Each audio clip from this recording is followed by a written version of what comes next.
और निषाद राज की बेचैनी हो गई राम को देख करके। तो लखन लाल ज्ञान देने लगे, जिसे हम लक्ष्मण गीता कहते हैं।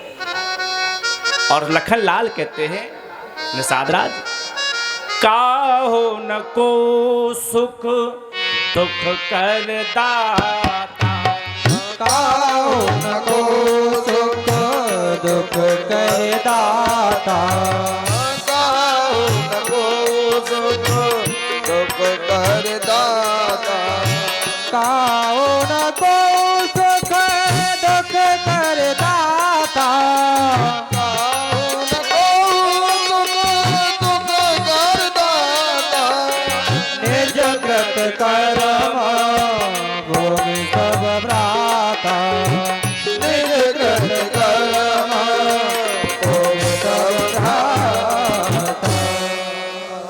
लखन लाल स्पष्टवादी हैं, राम के छोटे भाई हैं।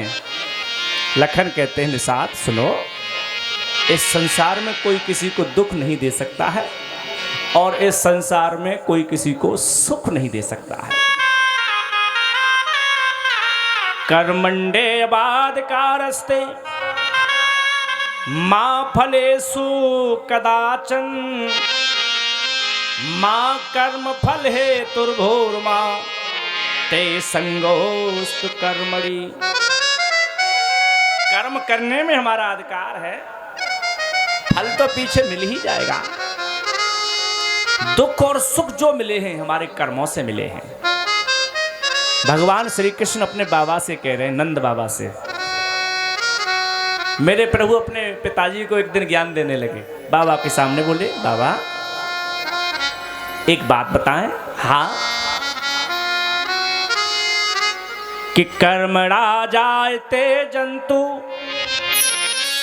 कर्मणेव विलीयते, सुखम दुखम भयम क्षेमम कर्मणेवाभिपद्धते। बाबा, कर्मों के हिसाब से जीव का जन्म होता है और कर्मों के हिसाब से जीव का मरण होता है। सुखम दुखम भयम क्षेमम। क्षेम शब्द समझते हो? क्षेम एक शब्द आता है, आपने कहीं देखा, स्कूलों के गेटों पर भी देखा होगा, योग क्षेमम भवाम्यम अनन्यास चिंततो माम योजना परिपास्ते तेषां नित्यविक्तानां योग क्षेमम भवाम्यहम्। योग क्षेम, क्षेम किसे कहते हैं? क्षेम सुनिए, योग कहते हैं कि ये वस्तु मुझे मिली, इसका नाम है योग। किसी भैया ने आकर के मुझे ये वस्तु दी, इसका नाम योग है।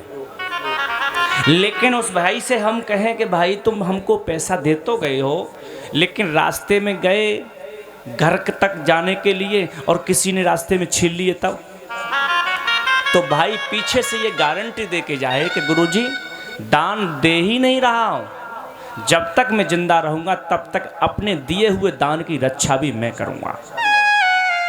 इसे क्षेम कहते हैं। भगवान श्री कृष्ण कहते हैं जो अनन्य भाव से मेरा भजन करता है उससे केवल प्रॉपर्टी संपत्ति देता ही नहीं हूं, उसकी चारों तरफ से रक्षा भी मैं करता हूं। योग क्षम का शब्द है ये। आज लखन लाल कहते हैं भैया निषाद चिंता न करो, और तुम रो क्यों रहे हो? मेरे भाई को देख करके दुख सुख नहीं आ सकते। जमीन पर लेटे हैं इसीलिए कि हाँ, इसीलिए तो रोना आ गया। भैया लखन लाल, इस संसार में सबसे बड़ा बलवान कौन है जानते हो? लखन कहने लगे तुम ही बताओ। राम बलवान, महादेव बलवान? नहीं साहब, सबसे बड़ा बलवान है टाइम, समय, वक्त। क्यों? वक्त अच्छा है, वक्त अच्छा है तो कमजोर व्यक्ति भी बड़ा सिद्ध हो जाता है, और वक्त ठीक नहीं है तो बड़ा व्यक्ति भी कमजोर सिद्ध हो जाता है। क्यों? कि जगत में समय बड़ा बलवान, जगत में समय